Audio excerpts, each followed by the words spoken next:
আসসালামু আলাইকুম। কেমন আছেন সবাই? আজকে আপনাদেরকে খুবই ইন্টারেস্টিং একটা পার্ট নিয়ে হাজির হলাম। চলেন আগে আমাকে দেখেন একটু যে কিভাবে এক পা দিয়ে গাছে উঠতেছি। আসলে আচার খাওয়ার শখ হইছে। পাঁচমিশালি আচার খাবো বোনদের সাথে। তো এই জন্য নিজেই সবকিছু ম্যানেজ করতেছি।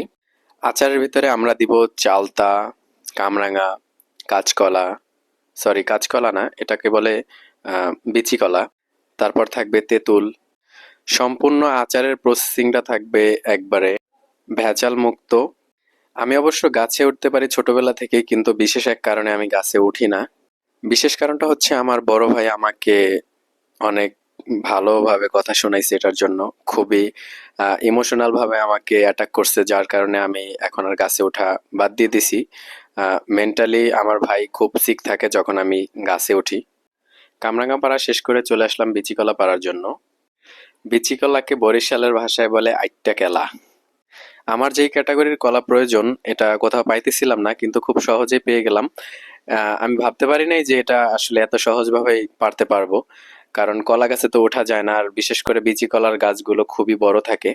সকাল সকাল প্রস্তুতি নিচ্ছি, কারণ রৌদ্র উঠে গেলে আমরা আচার বানানোর কাজ শুরু করব। চারদিকে কুয়াশা। আসলে গ্রামের পরিবেশটা যখন গাছপালা ঘেরা, সবুজ পাতা থাকে, বসন্তের শেষের দিকে যখন এই পাতাগুলো হয়, তখন আসলে দেখতে খুবই অন্যরকম লাগে। আমাদের বিচি কলার পর্ব শেষ করে এখন আমরা চালতার জন্য প্রিপারেশন নিচ্ছি।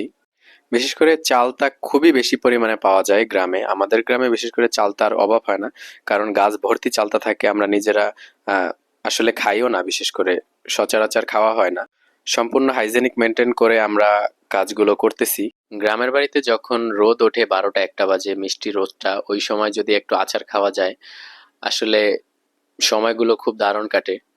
এখন আচারের জন্য সবকিছু প্রস্তুত।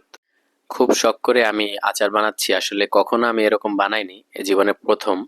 সবকিছুর ক্রেডিট আমি নিচ্ছি, কিন্তু মোটেও এখানে আমি সম্পূর্ণ প্রসেসিং করি নাই। আমার বড় বোন সে প্রসেসিং করছে। আর বড় বোন সম্পর্কে আমি নাই বা বলি, কারণ যে কোনো প্রসেসিং এ আমি তার সাথে ছিলাম, সে আমার সাথে ছিল। আমরা মিলেমিশে যে কত আনন্দ করছি সব সময়।